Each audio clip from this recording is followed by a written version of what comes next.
Hello, this is March 5th. It is episode 64 of Three Things with Ian. This one is a doozy. Fasten your seatbelt and let's go for a ride. I want to start this podcast by saying, or this episode rather, by saying that I watched Substance. I watched it mostly so you guys didn't have to. It was the hardest, most challenging cinematic experience of my life by a wide margin. 35,000 gallons of blood in one scene. That is not hyperbolic. That is the facts from IMDb.com. Here's the deal. Demi Moore needed to win this. She needed to win Best Actress. If there's any cosmic justice, it was hers. Also, a movie about aging women not getting respect.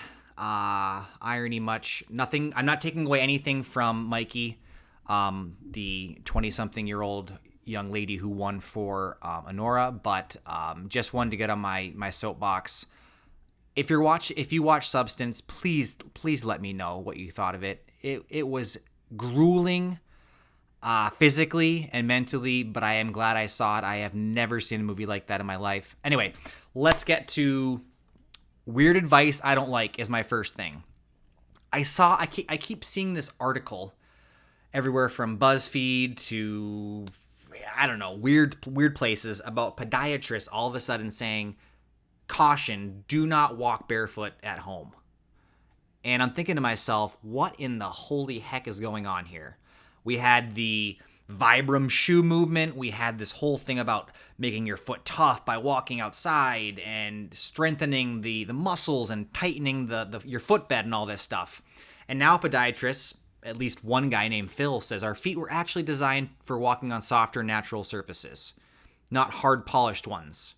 So we may be damaging our feet by traipsing. He really used that word, traipsing around our houses without shoes. I don't know about this, guys. I respect science. I've always said the great thing about science is you don't have to believe in it for it to be true. Science is not asking you to believe in it. Scientifically speaking, things are just the way they are. Gravity exists whether you believe in it or not. But podiatrists saying that walking around indoors shoe-free puts pressure on our feet, causing the foot arches to collapse, and that in turn puts pressure on different parts of our body. Concerned about pronation. I just want people to move around. I'm pro movement. I'm pro getting off the couch. I don't really care if you walk barefoot or you have two pairs of shoes on. I think that we're missing the forest for the trees here. It's weird that articles like this get so much play, and then more scientifically interesting and important articles just get pushed into the wastebasket of history. You can walk around your house barefoot. Maybe don't walk like a half marathon in your house barefoot. Don't be on your feet for 8 hours. But I'm not worried about pronation. When we walk barefoot, we pronate for a long period of time, which then alerts the biomechanics and distribution of pressure and weight across the foot. This imbalance may increase the progression of underlying foot deformities. I don't know. I just had to get on my soapbox here. I don't want to be that guy, but I think our bigger problem is that we're just not moving enough. Death by sitting, as I'm sitting here with you, I did move. I do 10,000 steps at the bare minimum before I get home every day. And my feet do hurt. But am I damaging my feet? I don't think so. Am I wearing just socks around the house? You darn tootin' bet. Okay, let's go to number two. Number two. Around the Horn. This is a program, and it's an ESPN discussion debate show. It's been a staple of the sports network that I've loved for so many years. Around the Horn is ending after 23 years and about 5,000 episodes. For me, this is important. I was that person that would get home off the bus, sit in front of the telly with a pack of Pop-Tarts, put my feet up, and it was the best free sports banter I could find at 4:30 on a Tuesday. It premiered in 2002 with the host named Max Kellerman. Tony Reali, though, is the guy. I'm just smiling thinking about him. He's phenomenal.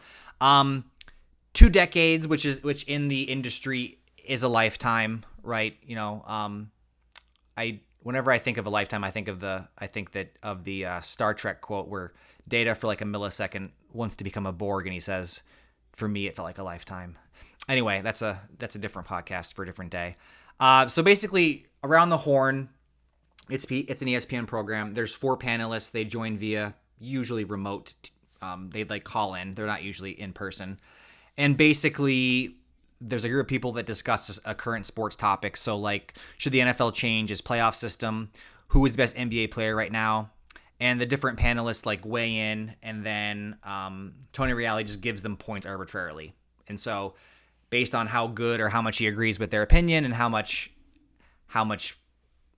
sense they make, if they're using metrics, if they have a good compelling point, he gives them points. So I mean, it's controversial in that like you're having people say, "Oh, LeBron's the best. Oh, Wilt Chamberlain's the best." It has multiple viewpoints, current events. Low stakes. You had J.A. Adante, Kevin Blackstone, Tim Kalishaw, Jamel Hill, Frank Izola, Bomani Jones, Mina Kimes. These are all people that I know, and I can think of them, and I can smile. Bob Ryan, Woody Page, Bill Plaschke. I do miss this side of ESPN. I'm not going to go into the debate on wokeness and about ESPN being too liberal, and I could care less about that stuff. I like sports. I like hearing about sports from intelligent people. I am going to miss Around the Horn. ESPN is going to be in they're wading into weird waters. They cut ties with MLB baseball. I don't know what the future is for ESPN. I wish Tony Reali the best. This was a cool program. If you don't know what I'm talking about, look it up on YouTube, and just get a pack of Pop-Tarts and enjoy. That's my advice for you.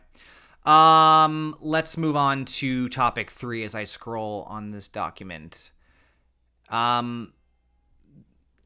I guess I'm in a lot of a ranty mood today, but the days of no commercials is officially over. I was thinking last night as I was watching a streaming service that I pay for at least a middle tier and getting inundated with commercials, the lie of paying more for less commercials is over. I honestly got used to, for a time period, not seeing commercials, because for a while it seemed like online streaming platforms, your Hulu, not Hulu, but your Netflix, your Prime, your HBO Max, maybe Peacock, I'm not sure. If you purchased the tier that was ad-free, you really did enjoy media TV with no ads. And honestly, at that point in my life, and to this day, I don't have cable TV. I'm not watching live TV.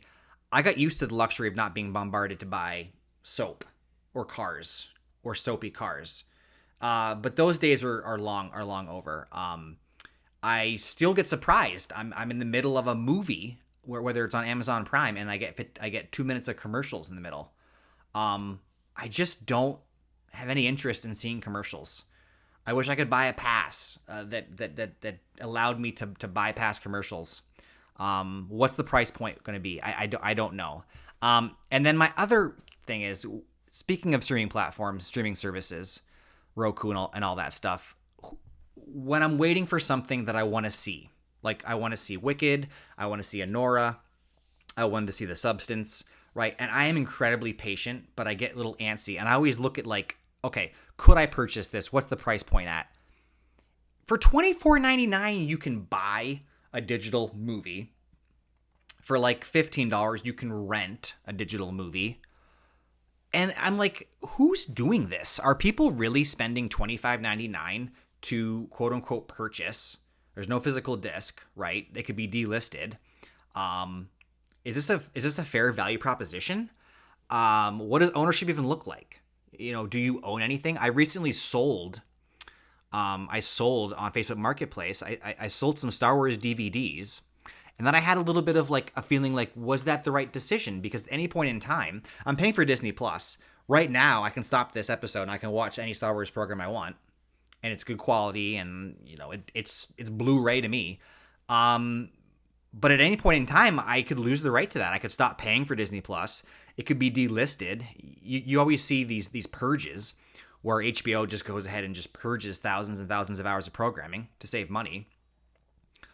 It's a weird thing for me to think about, because I want to be able to watch things on demand, but I have no interest in paying to quote unquote own a TV program or a movie within a streaming service. And I'm not going to rent for like 48 hours a movie for like $20. Usually I just wait. I'm very patient, or I get a free trial. Don't tell Fubo, but I've managed to get about 6 free trials out of you guys. You're finally on to me.